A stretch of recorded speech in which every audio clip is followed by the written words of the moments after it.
Hi, Elise. Hello. Hi, Ursula. How are you? I'm very well. How are you? I'm well, thank you. Hello, friends, and welcome to Wax Hermetic. Thank you for joining us today. We are very excited to have the second episode about Pluto. This is We Heart Pluto, part two.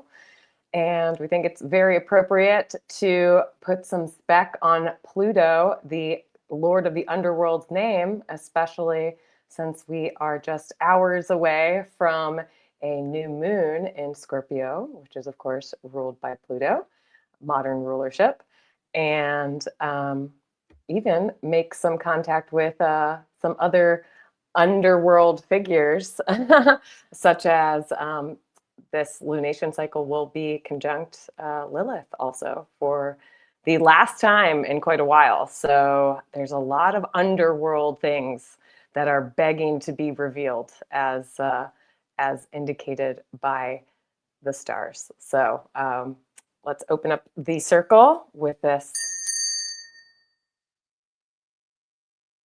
ritual bell, and we Thank are you. here. Thank you. So, do you want to kind of just present like a organization, because we have a lot to cover today. I'm actually like, are we We going to have get a through everything in an hour? We have a lot to cover today. I think the thing that we really want to get down to brass tacks about after last week, where we just kind of indulged ourselves in the symbolism and the glyphs and the artwork and even the tarot cards that correspond with Hades, Pluto, the underworld, Pluto as ruler of Scorpio. Being the opposite sign of Taurus, which is very much earthen, fertility, life, the inherent value of the physical world, its abundance, its beauty, its fertility, all that kind of stuff. Um, and how, well, we don't really have that without Scorpio being its polar opposite. Something that I definitely want to just like focus on is the fact that societally, which is why I think I'm like most interested in unpacking the stuff that we're going to get into today. We're so like, we have such a sterilized version of, or like understanding of the life, death, rebirth concept. We're basically allergic to all things death, whereas that's like a pretty modern and certainly Western phenomenon.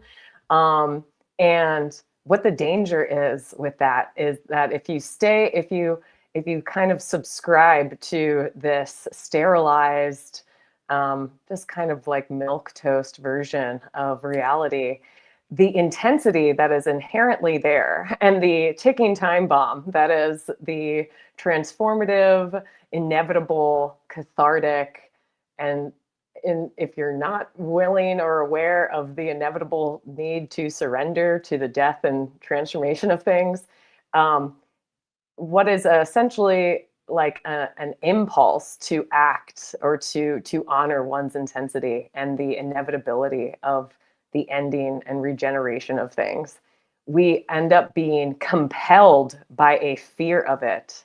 And so something that actually exists in us, some may even call it our shadow selves, all of a sudden becomes this external entity. So instead of being impelled, which is an impulse that comes from within, we feel compelled by the fear of something outside of us.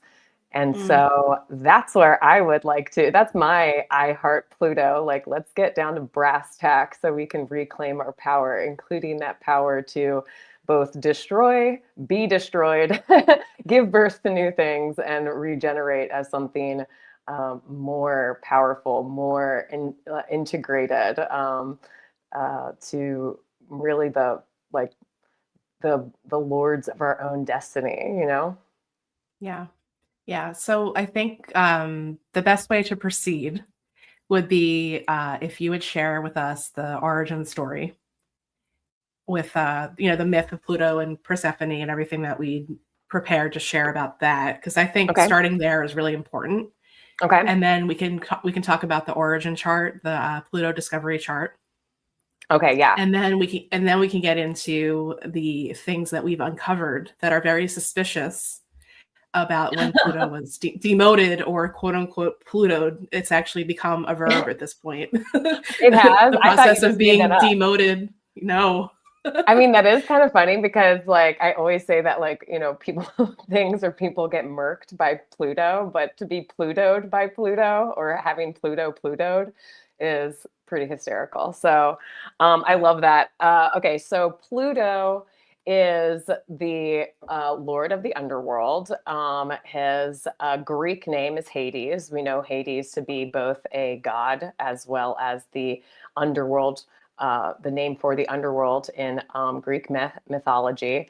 And it is, yes, the land of the not living. So that is the land of death, everything that is not on the earth life plane, and certainly not of the heavenly plane, or in Greek mythology, the Mount Olympus.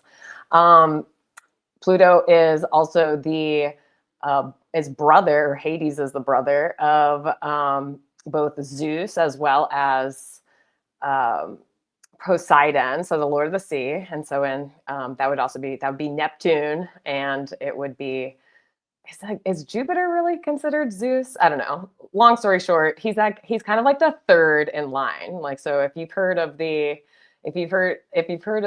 what was Prince Harry's book called? The Spare, okay? Hades is like the third in line. He's almost like, he's kind of in some way the underdog. The reason why I talk about this Mm-hmm. is because there is something about dominion, and having dominion over one's own, like, demise and rebirth and stuff like that, that when people, especially in utilizing astrology and all things kind of underworldly, they start to, and certainly when we get into the myth of Persephone, that having dominion over one's own life, having dominion over one's own, their world being transformed, them transforming, is like a huge something. So Pluto rules over the underworld, and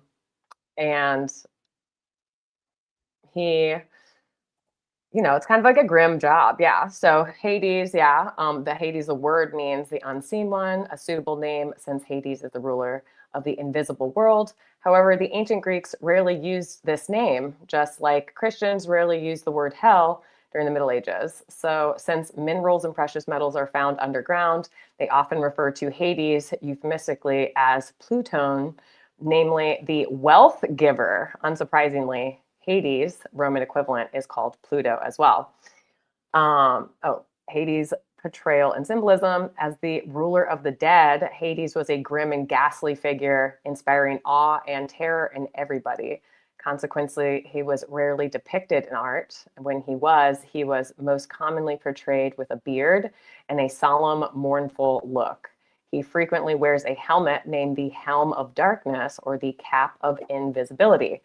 So in both myth as well as in astrology, where we borrow a lot of this symbolism, Pluto not only rules death, destruction, the undead, rebirth, but also unseen forces that are actually like the ultimate power behind things, the ultimate driving force behind things, as well as I guess a word for it would also be like elemental power.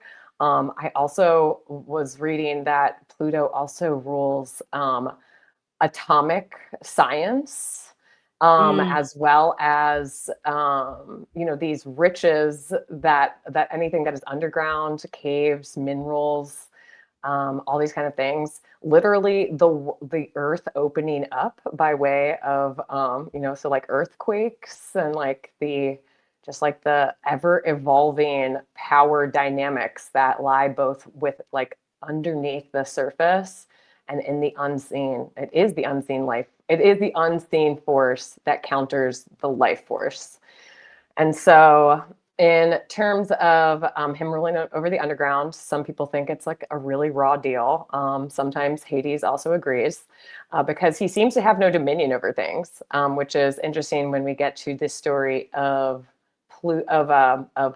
Persephone and Demeter, and Hades abducting Persephone. So Demeter is the goddess of the grain.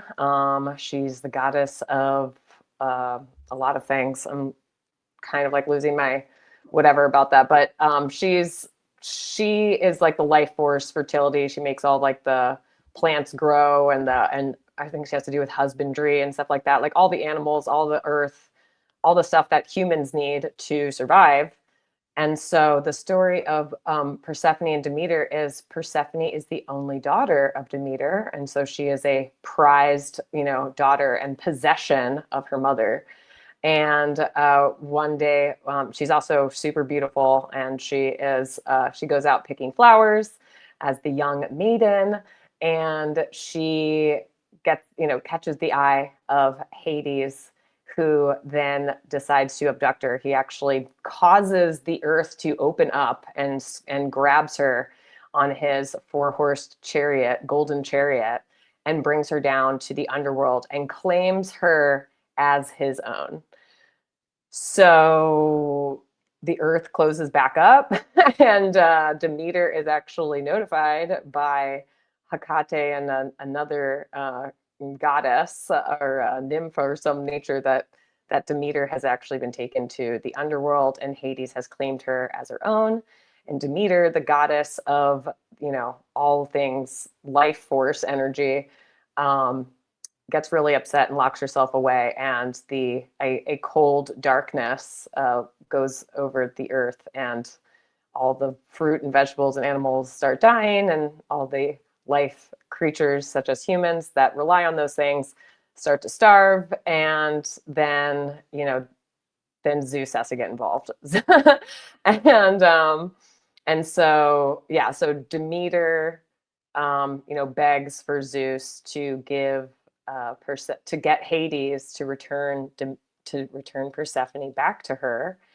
And what has transpired in the underworld is that Persephone has allegedly eaten the fruit of the underworld by way of a pomegranate.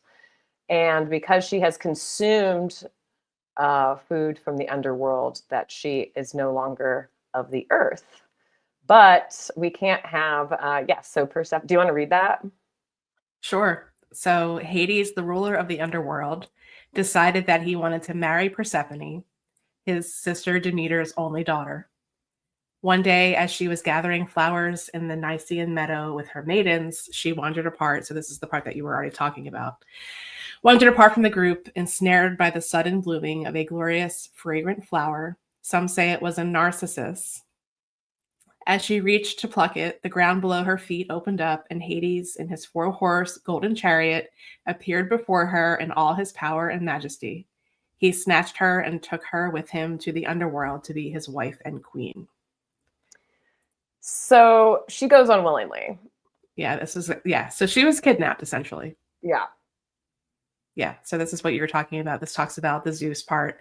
And Hermes was actually involved also. So we have Mercurial involvement in this rescue story as well. Of course. It says, seeing no way out of it, Zeus, who some say must have approved Hades' abduction in the first place, sent Hermes to the underworld to fetch Persephone back to her mother. The divine messenger did do precisely that, and Demeter and Persephone were once again reunited on Olympus. So then you can talk about the So how many pomegranate seeds does Persephone eat? It says, however, either on her own accord or more probably after being tricked by Hades, Persephone ate 6 pomegranate seeds before leaving the underworld. This act bound her to spend 6 months of each year in the underworld as the queen of the dead, while she could spend the other 6 months on Earth with her mother Demeter, then allowing the Earth to flower again. Oh, here we go. So Zeus proposed a compromise that Persephone would spend half the year with her mother and the other half with her new husband. Everybody agreed that that's how the seasons were born and how the growth of the crops was explained. Just like a seed, Persephone spends 6 months of the year below the earth. This is the period of Demeter's grief, which coincides with the dark winter months. However, when the time comes for Persephone to return to her mother, Demeter brings back the light and the warmth, and the earth rejoices in abundance, symbolizing the arrival of spring and summer. So, Pluto really throws a wrench in the works, or, in terms of how, even the guileless maiden, Persephone, goes about life. Just everything is beautiful, and she has her whole life ahead of her. She has her youth.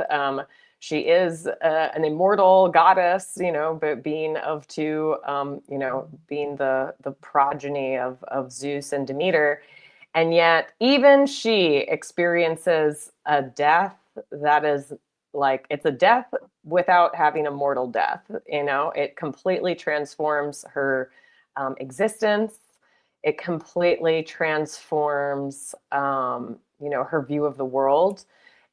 And it even transforms, someone who never maybe even thought about her own power and other people, and then her own power kind of becoming the point of like all the entire Mount Olympus and the underworld's, attention is like the beauty, the whatever of her that impelled Hades to take her for his own. She didn't even know she had that power. So, and then becoming the queen of the underworld, she actually becomes a queen of something, which some people say is also what finally makes Hades a king of something. Because that's why I brought up the fact that he's kind of like the third in line. He's not even the spare. He's like the tertiary god. And so, but now her being attached to him and him having a bride actually makes him a king of something, whereas before he was just the third in line who inherited the underworld, and they were like, yeah, you oversee that. No one wanted that job anyway, but now she has her own domain, and the underworld is a place that everyone will go to. What is that? We have a flurry of comments. Okay. So Joey says, Hades is my buddy. Sun is in tight conjunction with Pluto. Me too. And I actually want to, if I can share the, at some point, the red-tailed hawk visit that I got last week. Yes, that'll kind of bring this into it. So then we have Drunken Donuts is also here commenting and asking questions. And Pluto got a bad rap for sure. Did they get on an ark? I'm not sure about that. Do you know how they made it back to the land of the living? I don't. I imagine it had something to do with Hermes and his winged sandals. That's just sort of like, boop, we're back. I don't know if, or maybe he sent, Hades sent his queen back on his chariot. Who knows? Perhaps. I think a chariot was more like a part of the story rather than an arc. I don't think that there was water involved in that. Yeah, there's not a lot of water in Hades. There's not a lot of water in Hades. And then this is hilarious. Yeah, exactly what we were talking about. Like Persephone actually enjoyed. Or is it a carriage that turned into a pumpkin? I don't know. Again, there's not a lot of like I mean, I don't know how we have pomegranates in the underworld, but I don't know if we'd have a pumpkin available to turn into a coach of any nature. Maybe a pomegranate carriage. Yeah, maybe it's a pomegranate carriage. Who knows? Like Cinderella. Exactly. Yeah. So I love the idea that he is like, that Pluto and the underworld rule wealth. But the whole thing about the land of the dead is that the one thing that they can't have is anything from the land of the living, right? That's like, so that's where the opposing, the axis of Taurus and Scorpio really exist, is that Taurus is about the inherent value of having a physical body, a physical existence, a physical earth, and all of its bounty to appreciate and enjoy, and to have dominion over. while we are having a life, a living experience, an embodied experience. Whereas Pluto, Scorpio, on the other side of that, it might be about wealth, it might be about kind of like, I don't know, like things that are valuable, maybe through dimensions almost, I want to feel like, things that are considered valuable that are outside of the realm of the living. So, like, I think that's crazy. Taurus also savings, Scorpio investment capital. Interesting. Yeah. Also, So I also think of Taurus as things that are like tangible goods versus Scorpio. I think of like fiat currency, like it can it's ethereal. It's not real. You know what I'm saying? It literally mhm. has phi, faith based in the, like, phi being um, Latin for faith. It is something that you have to have faith in for it to be meaningful or valuable. Whereas Taurus is the inherent value. I have a body, I have food, I have grain, I have it's funny because I think of gold, like, stacks of like tangible gold as being a Taurus thing, but maybe I'm wrong on that, since Scorpio actually and Pluto rule over minerals and things that are found in the earth that are valuable. They are wealth building indicators that you have to harvest from the ground. And they're always there. That's the other thing. Like, they're always there to Right. be taken. They're secretly hidden until somebody uncovers or discovers them. Right. And then there's like this, and they're also stuff that is produced through the heat and the pressure and the stuff that all is So there's a bubbling transformation underneath. process. Yeah, it Yeah. has this transformation process. It's like stuff that is that comes out of the fire, the stuff that it comes out of this crucible of all the things that are bubbling beneath the veneer of the living, like, earth, all that you can see, versus that which you can't see. Yeah. And I think crypto does fall under this domain as far as the other side of things at this point, because it Oh, isn't tangible. It's correct. this Oh yeah. whole brand new thing Oh yeah. that is just, with Pluto and Aquarius now. I think it's going to have its heyday for sure, and we'll see how that evolves over the next 20 years. It's very Right. interesting. It's very interesting, especially with, Pluto being in Aquarius, which is, the idea behind crypto is that is more of this community, this humanity decentralizing this power structure of, centralized banking. Yeah. But it's kind of crazy to think that we have things like digital currency and CBDCs like on the horizon that would then counteract, right, these, kind of like an initial push towards things like cryptocurrency and stuff like that. So always mind Pluto. You have to mind Pluto the same way that you have to mind Saturn. And I also feel like you always have to mind the moon too. But I feel like Yes. those are three things that are just like, if you don't, like, it's your own fault. Like, you brought this upon yourself. Don't act surprised. Yeah. So yeah, one of the things too. Well, let me share the red-tailed hawk. So let's share the red-tailed hawk story, because I feel like that was a gift from Pluto to both of Okay. us. And then let's talk on the discovery chart a little bit, and then kind of get more into the demotion and our opinions on that, Oh yeah. and what we've uncovered that's very suspicious I cannot. Yeah. about. Yeah, me neither. So in summary, Pluto is potent and don't ignore. So just to kind of, the first 20 minutes of the show, driving that point home, just like you said. So last week on Wednesday, we did part 1, where we introduced Pluto in astrological meetings and shared all the cards, like Elise said, from the tarot and all the symbolism, and pretty much, defined and introduced what Pluto means. And that was on Wednesday at 12. And then Thursday at about 1 o'clock p.m., I see something out my window that catches my eye. And lo and behold, it is a red-tailed hawk with a pigeon as prey. So I live at the beach, and seeing a red-tailed hawk in a city, let alone this close to the beach, is pretty rare. So that I've lived in this where I live right now for almost 5 years. Never, ever, ever have seen in this ledge right outside my kitchen window a red-tailed hawk or any kind of bird of prey like this ever, besides like crows. And the crows are around and that kind of thing.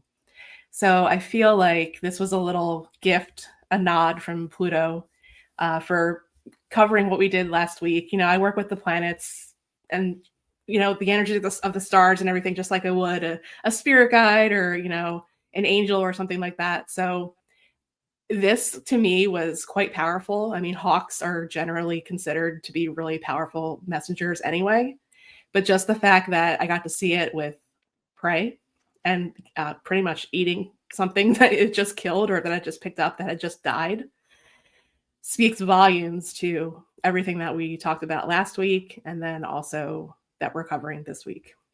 I love that. Pluto's not one that I usually invite in as far as, like I'll work with Mercury directly or Venus, but, Pluto can be a little scary. So it's not one that I typically say, hey, Pluto, send me a sign. But I feel like Pluto did anyway, just because, we're giving him the attention that it deserves. So I think that this was a little signal of gratitude to us, Elise, for what we're doing today and what we did last week.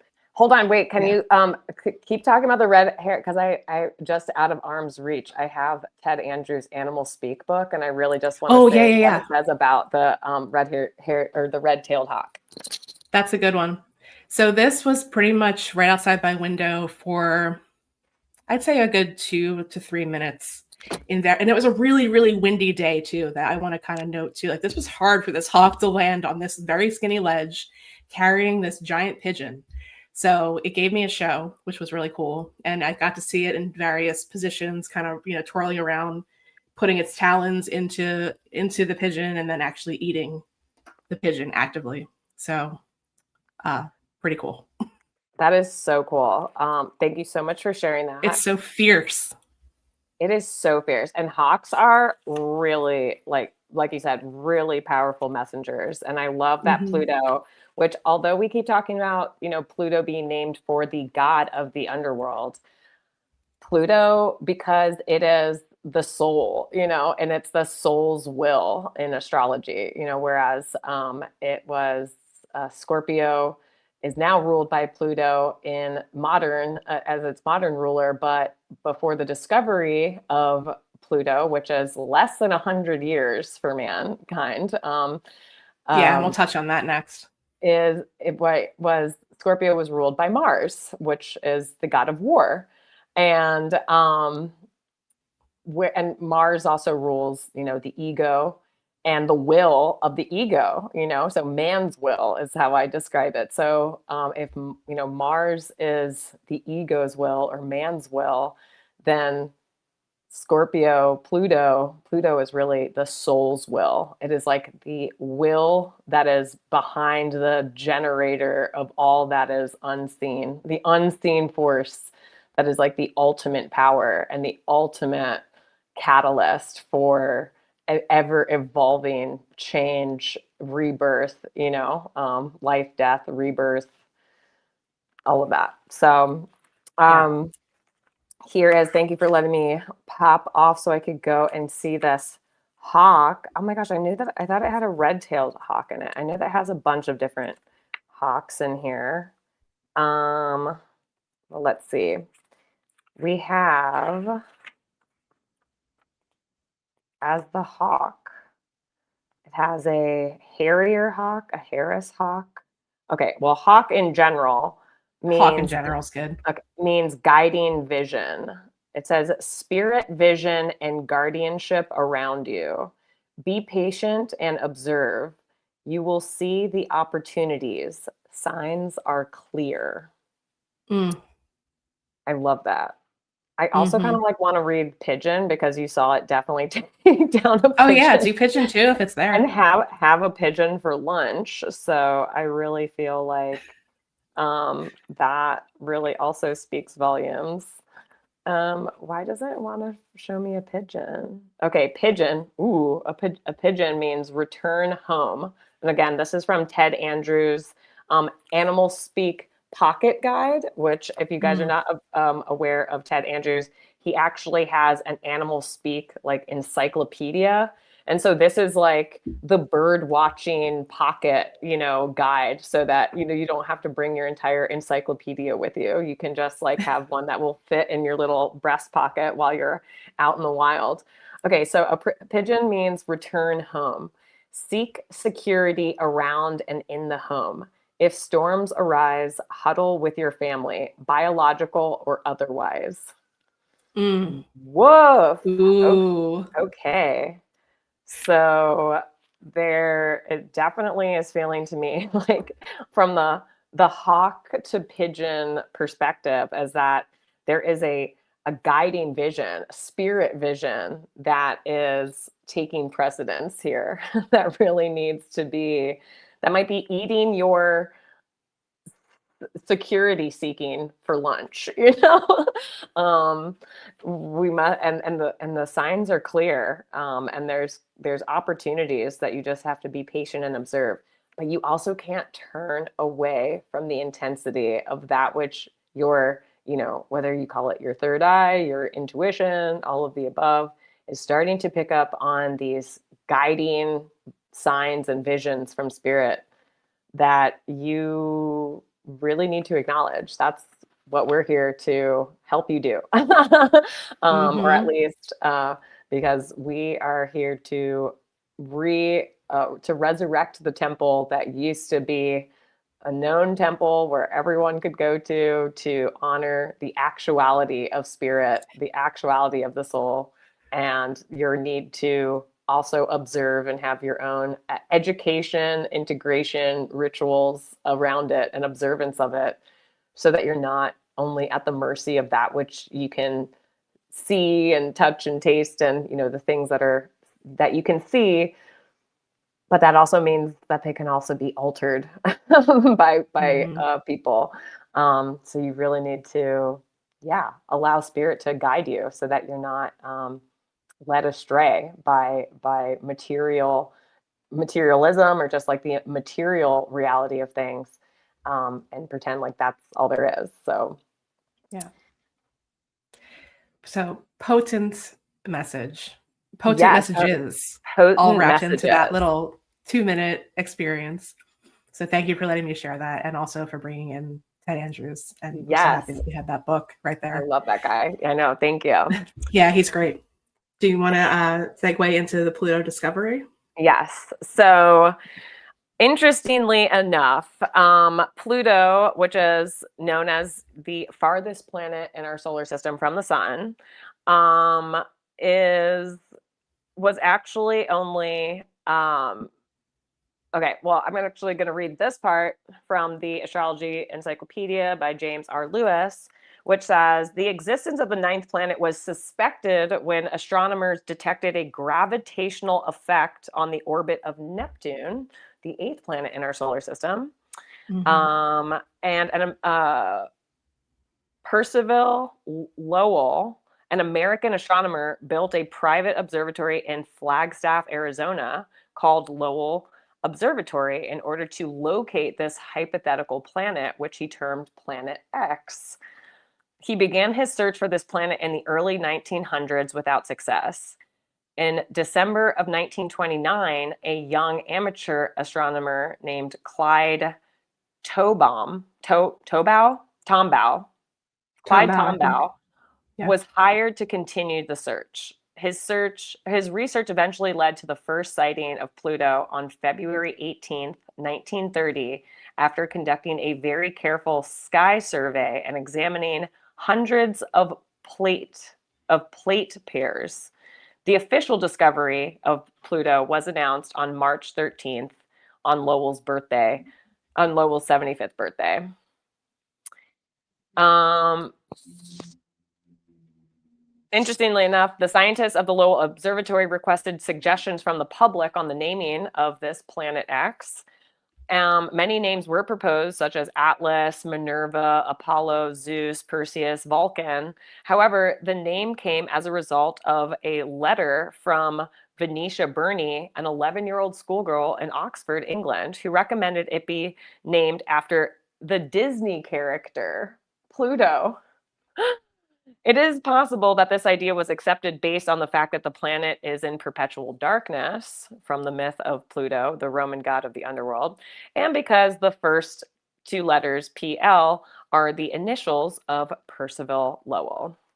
Mhm. And sometimes the symbol is a P you'll see in the chart rather than the glyph that we talked about last week. You'll also see Pluto represented by a P Exactly. or like a So, PL. There's an L in there somewhere too. right. And so, and also this whole thing with, like, the element, his helmet of invisibility.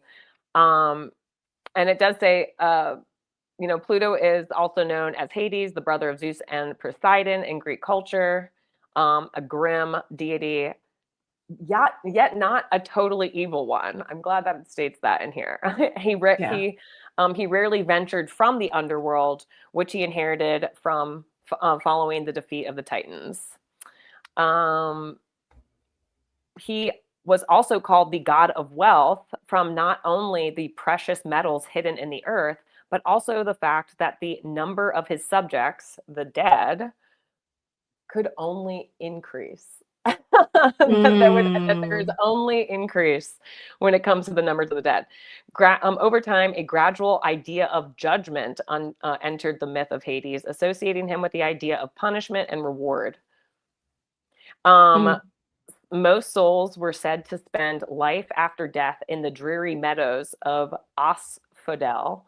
Evil sinners were doomed to torture for an eternity in Tartarus, while heroes resided in Elysium enjoying their feasts and games. Interesting. The myth surrounding Pluto's wife, Persephone, is symbolic of the origins of the seasons. And yeah, so I think that's all I wanted to read from this. But let's go to the. Oh, well, also, so the birth, death, and rebirth are Pluto's primary associations when we're talking about Pluto in terms of astrology. This powerful planet represents the ultimate threat to the ego, which is obliteration. And and how death obliterates the ego's facade by penetrating deeply into the true self, exposing the shadow and the pain that must be dealt with.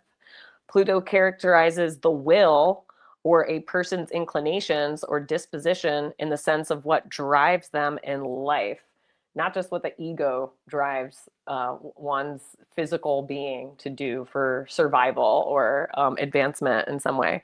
Pluto's sign in the natal chart describes how the person expresses these drives. Its house placement indicates where there is a tendency to control and to dominate.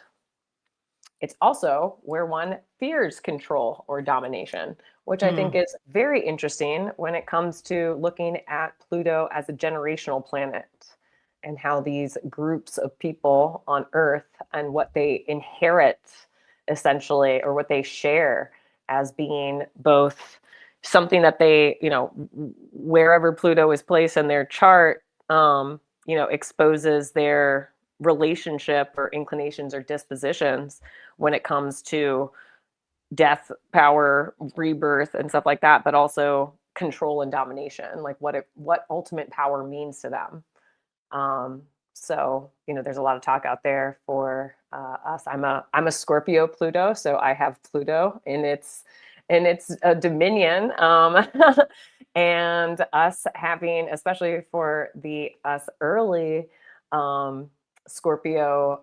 Uh, Early Scorpio generation being in exact square to the early boomer generation being the Leo of Pluto generation, and us now facing a very taxing, very trying Aquarius Pluto transit, which is squaring us, but it's actually opposing our parents. So we have catharsis cataclysm, and certainly dynamic change, or the intensity of impending dynamic change all around.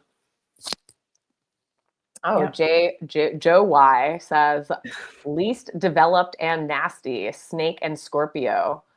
More developed and with a keen eagle, keeping something So the in four focus. the animals that are represented by Scorpio. But I'm sorry, by Scorpio, or by the Yeah, so fixed signs?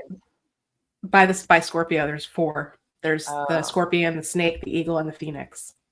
So it is the oh, one with the most forms of representation as far as the animals go in right. the zodiac.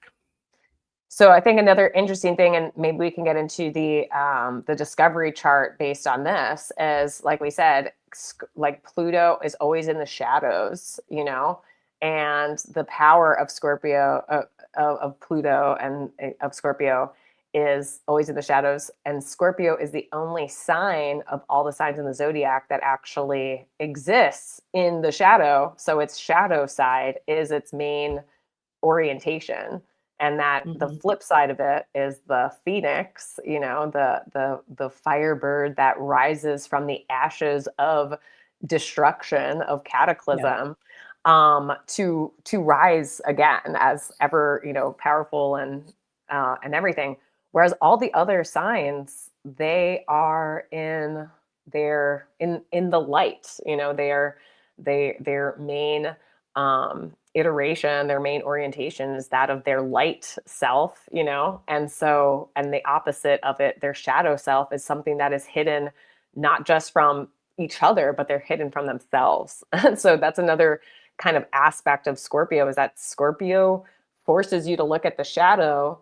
And if you surrender to the actuality that shadow always exists, Scorpio is always there, whether you can see it or not, that it's giving you a glimpse of something, that there's something deeper and darker inside of you as well, regardless of what sign it is, you know. In every, Yes. for Leo, for every, you know, courageous lion, for every benevolent monarch out there, there is a domineering tyrant, you know, the shadow side, you know, egotistical megalomaniac, you know, that's completely self-centered and doesn't give a crap about any of the people or things that it rules over. It is an incredibly self-serving, petulant child of a leader, you know. Or even a follower, you know, that could also be like a shadow side. It could Hmm. of Leo, um, and you know, so I love how Scorpio slash Pluto is out here telling us the real, whether you have the, you know, the palette to see it and observe it or not. Yeah. Let's pull up the Um, chart, the discovery chart. let's pull You up know, the discovery chart. When we knew there was something lurking in the shadows, but we wanted to, but you know, it took some patience, just like Ted Andrews was talking about in the hawk thing, right? Is that it took some patience, it takes some patience to observe the message, right? But these mhm. people, yeah, you have to be patient to observe the spirit vision unfolds, and it Yeah, and doesn't just shout just at you. thinking about that, the first indication was this wobbling or gravitational thing, you know, it alluding to the fact that there was something more beyond. So I think Right. that kind of plays into the story and the meaning as well. Just in this the origin story of, you know, the discovery of the planet. So we made this, the time we did not have exact, so I just made it a Pluto rising chart, which I thought was kind of fun to work with. I So love this that. is the exact day, February 18th, 1930. Pluto was discovered while Pluto was in tropical Cancer, which is also interesting, being the only other sign that has a symbol that is its body is a weapon, the crab. Hmm. It just kind of an interesting correlation to me.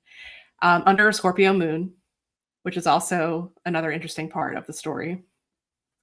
Oh So we were yeah. talking about this chart, Elise, and the one thing that we kind of, well, I mean, we can spend hours on this, but the one thing that we thought was incredibly interesting was the placement of the planets that are essentially conjunct the nodes of the moon. Oh yeah. So the Scorpio moon in the south node and Chiron in Taurus with the north node in Taurus. Right. So those are the things that I think you wanted to really touch on as far as elaborating a little bit more on this. I mean, I do. I mean, there's a few other things that I thank you so much for giving this a Pluto rising chart. And for those of you who do not know what we mean by Pluto rising, Pluto, the sign Pluto, if you want to point to Pluto on the chart, is on the left side, it's rising. It's the planet that is closest to the ascendant.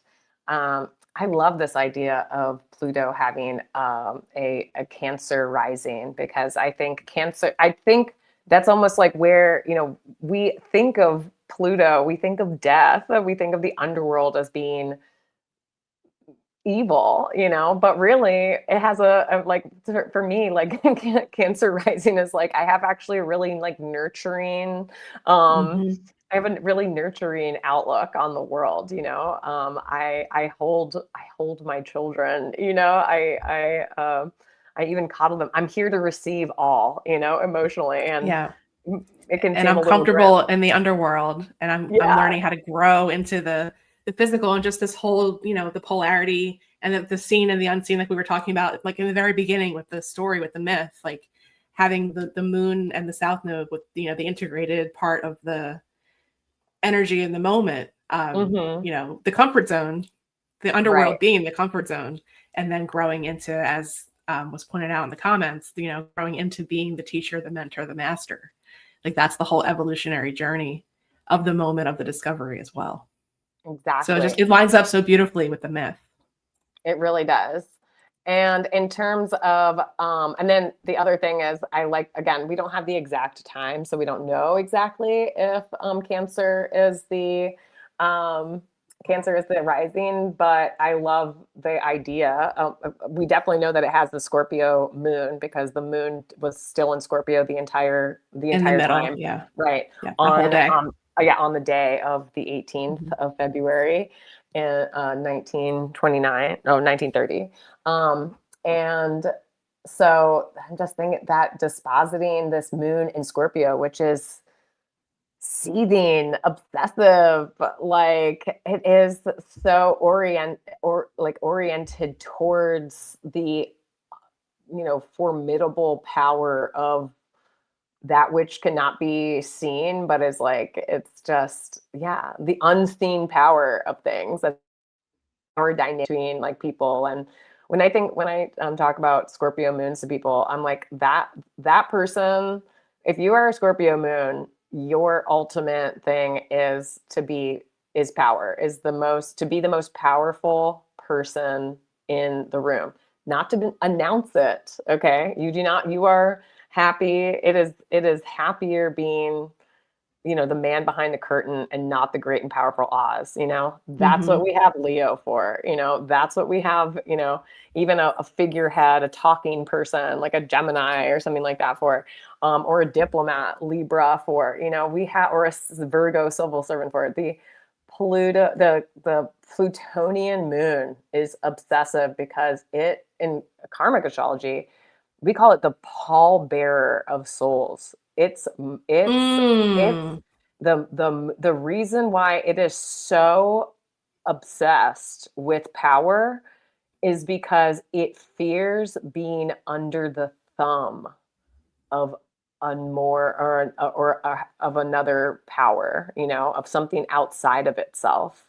So it accumulates power in the shadows, from the shadows, even from the shadow part of life, even from the shadow part of self, where it can't be taken away from anyone else. And it's going to act from that place of power, but it might be a little obsessive about keeping that power, about dominating from a place that can't be touched or even detected by other people or anything that is of this earth, essentially. I know, pallbearer of souls, it's a rough one, right? And then so what's also interesting is that the South Node is also in Scorpio. which, okay, so that is our axis of evolution, and having your south node anchored, with to the moon in Scorpio.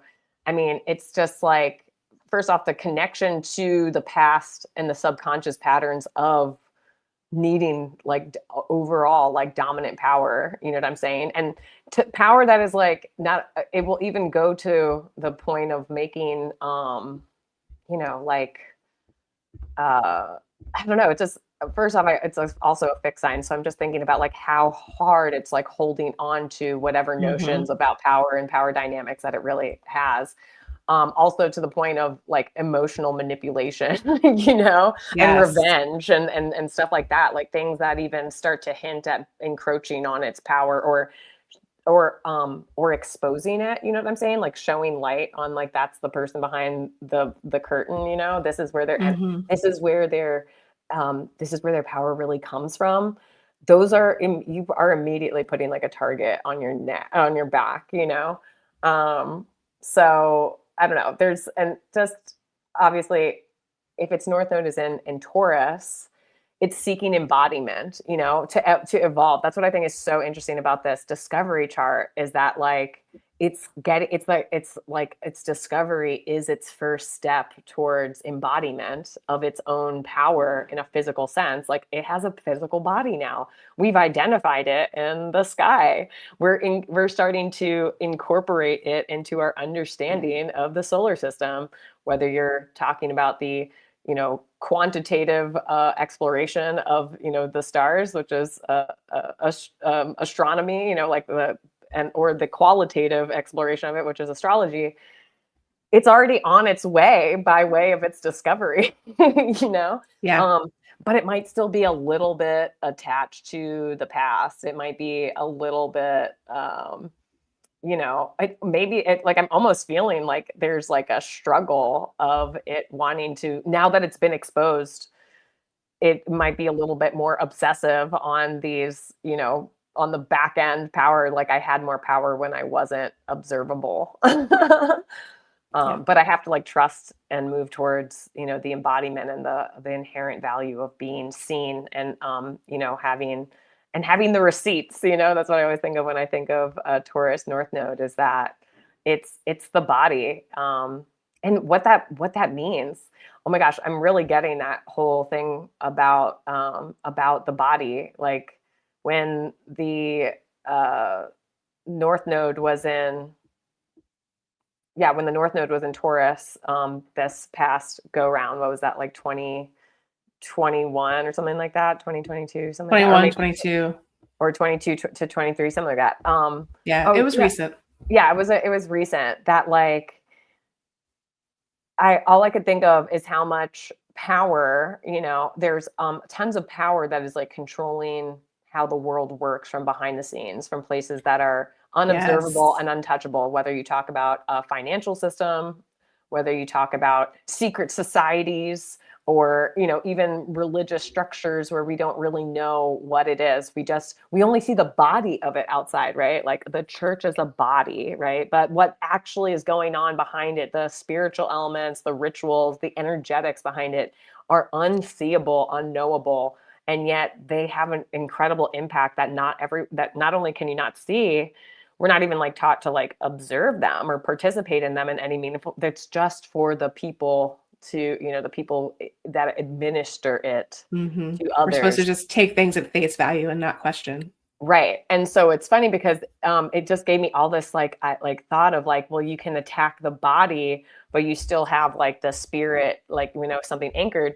But then on the flip side of that, it also made me think of how in the law, someone cannot be, you can't be accused of, or indicted, you can't be found guilty of a murder without the body. So even the Mm. law has this thing that, like, without a body, there's no case, without a body. And so there is an inherent value in the body that this, because, that can't even be undone by those who work in the darkness and that are like, want to control things or manipulate things or completely identify with just the spiritual, the energetic Yeah. power system The body behind gives things. us the senses to know and to feel and Right. to, And work through that physical form to really uncover what we're sensing is actually there or happening. exactly. And while I Yeah. was thinking like all these people experiencing, especially like if for people that were still in lockdown and, like all this kind of stuff and people just being like, having a hard time qualifying or whatever in their physical existence, there's like almost a message of like your physical existence isn't important, your physical body isn't important, like that kind of stuff. And it's like, no, it's the most important thing. Spirit doesn't have a vessel with which to interact, to like be in and interact with the world. And even the law says like you can't even hold somebody responsible for a death or something like that. Like you can't even charge someone with a crime if the no body is found. So that Mhm. in itself is like underscoring the significance of the body, that like even so-called justice can't be administered or come to a consensus if the body isn't there. So I don't know, I think part of I and the fact that of course the lunar nodes moving backwards and going into to Aries, right, from the North Node in Taurus, is like that connection between the will and like the spark of life, the initiator of life, needing like the body. Like to me, there was also something going on at that time where I'm like, oh my gosh, like I really feel like the powers that be. It felt very Scorpio South Node, being like, okay, listen, when we go back into 29 degrees, like Aries, let's do something. There's like something huge that was like very much about like giving up the autonomy of the physical body and there with no relationship or connection to what the will, what the Aries will. So Mhm. literally your body is everything. Like it really is everything. I mean, I don't want to put it above or below the will, of Aries, or the mind and the communication ability to think and learn and communicate and locomote and of Gemini.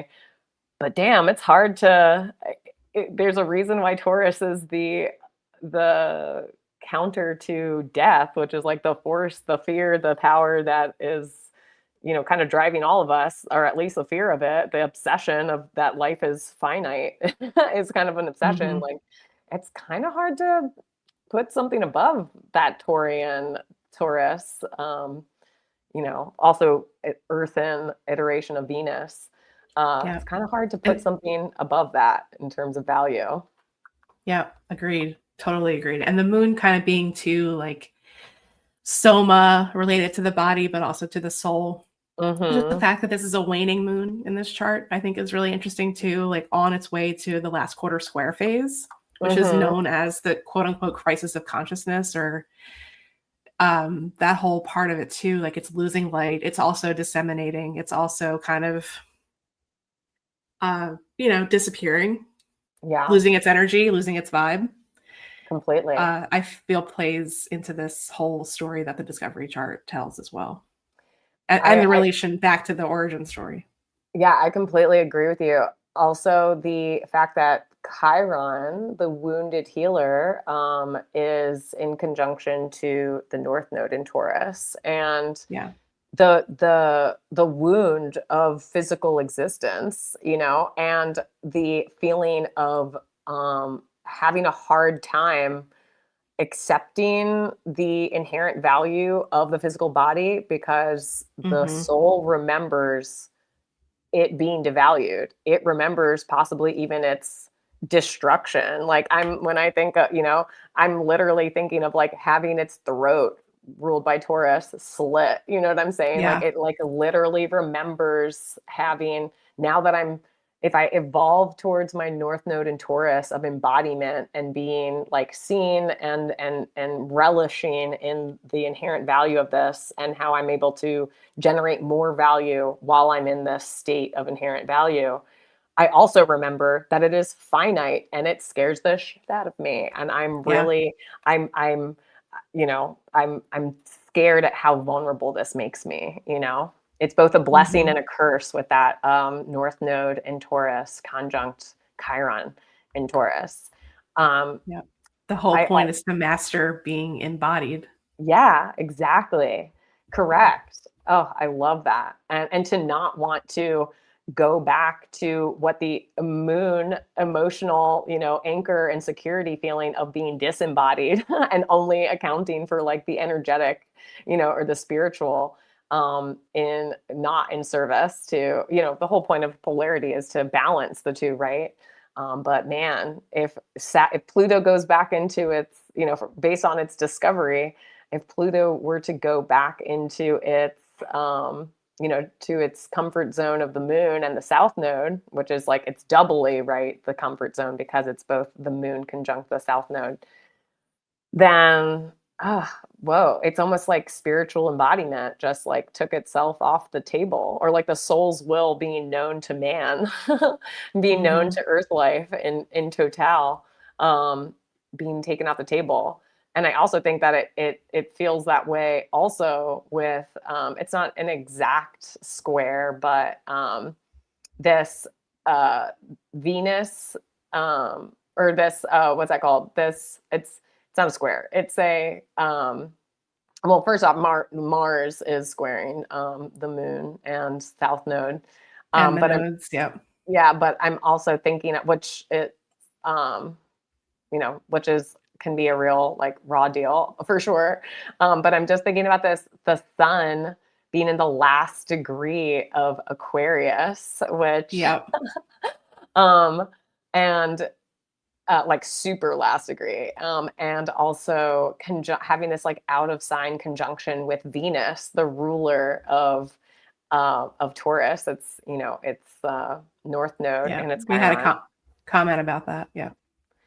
Also disposing or dispositing Venus exalted in Pisces, but combust conjunct the sun in the last degree of Aquarius. So something's on the way out.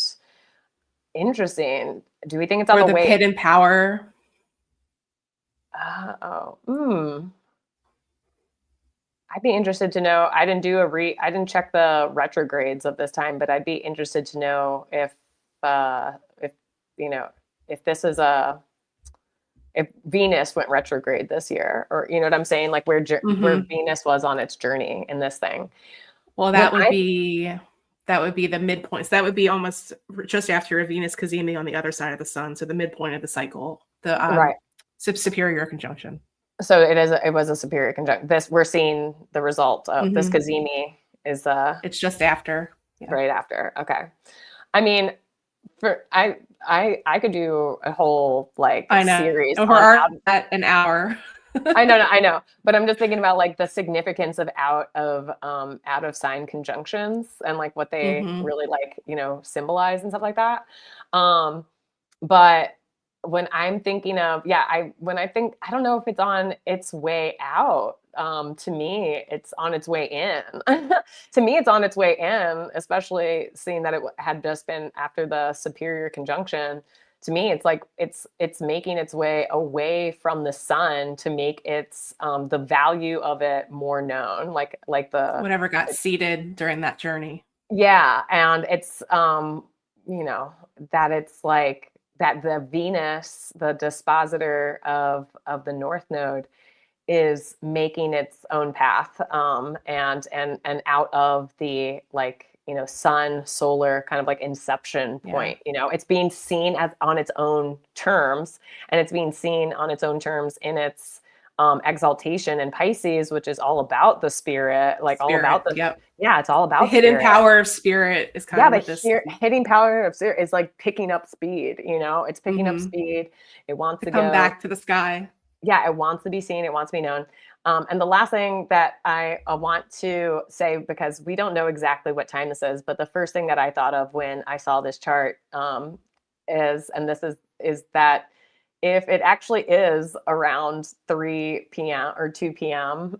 Mountain time, um, it also has there is a range in there where this would still exist. But I am a tropical, I use Placidus house system, that the that Scorpio and Taurus are actually intercepted in this chart. Yeah. That is really crazy. And to think, one of the crazy things about when the moon is intercepted in a chart is that it's like, the moon is a culmination of memories of of safety and stuff like that. Our souls experience something. We know we learn this is secure. We learn this is dangerous. It gets encoded in the DNA. We move on. We still have those memories there. And when the moon is intercepted in a chart, it literally means that you have like goldfish memory. Like you might keep re-experiencing stuff that is like emotionally unsafe, but then it gets like deleted. It gets deleted. And so you're like, until you have something that sticks, maybe like a person or like an environment or something like that, or, you've moved on by way of, progressions or relocation or all these, these kind of like evolutionary steps. That's something that you keep experiencing. Like you never find the comforting like mother within, and you don't find it without, and you don't remember what things are safe in a person or a relationship or a situation and what aren't. And that's really difficult.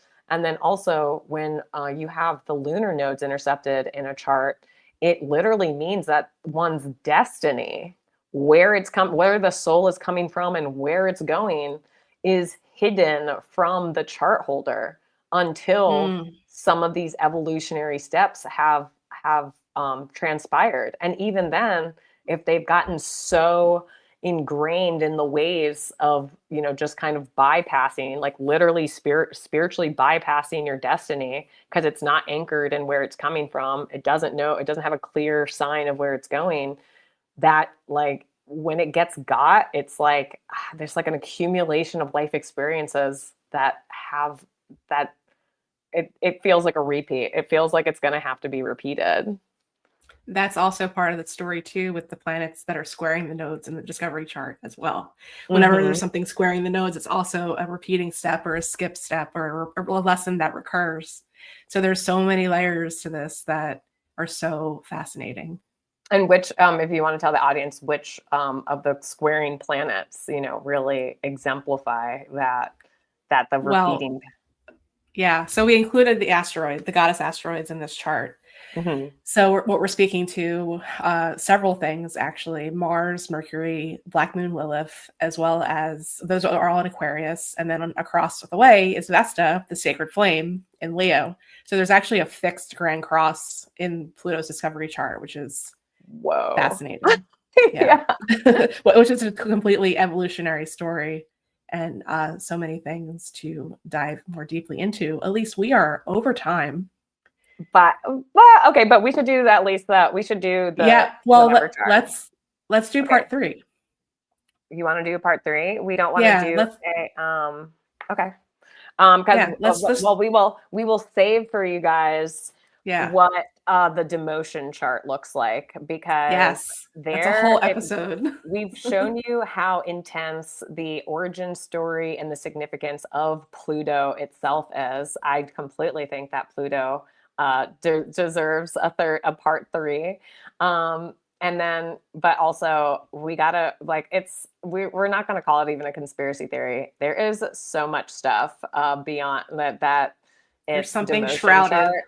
There is something shrouded, and it's so in opposition in so many ways to its discovery chart. Especially, I even love the fact that like a guy who at least had the resources to make his own observatory to find this thing that he knew was lurking in the shadows. But like eventually he even had to hand off the responsibility to essentially an amateur, stargazer who was like manning the wheel at the time. And then it appears to him, and then how institutional the shutdown of or the demotion of this magnificent planet that literally embodies the soul's will beyond the egos and beyond human comprehension. There were so many things going on culturally at the time. There's so much more to touch on just in and of itself as far as Pluto gets Plutoed. So Yeah. let's do part 3 next week. We'll kind of shift our schedule around a little bit. So, Mercury retrograde redo as far as our planning. So let's do, because I think part 3, I think this deserves a whole episode. Yeah, We have a lot to we're cover. going to unpack the demotion. We might be naming names even if they're maybe. We have to figure out if some of these names are of public record. But okay. I love this. All right. Well, thank you guys so much for joining us. Next Wednesday at 12 Eastern Standard Time. Next Wednesday at 12, we will be waxing Hermetic with a We Heart Pluto Part 3, where we will be unpacking the chart of Pluto's demotion from a planet in our solar system to that of what did they call it? Like not a pseudo planet. It's a dwarf, something dwarf. A dwarf planet. Yeah. Which would then put it in the same category as Ceres. So maybe we should touch on Ceres because Ceres is like Demeter, right? Yes. Yeah. So we'll unpack all that with you next week. So thank you. We promise. Again. And we look forward to seeing you here for Cafe C, Wax Hermetic talk show here on Astromegistus YouTube. And we look forward to seeing you again. Again, I'm Elise. And I'm Ursula. And this is the bell indicating that this is the end of this ritual.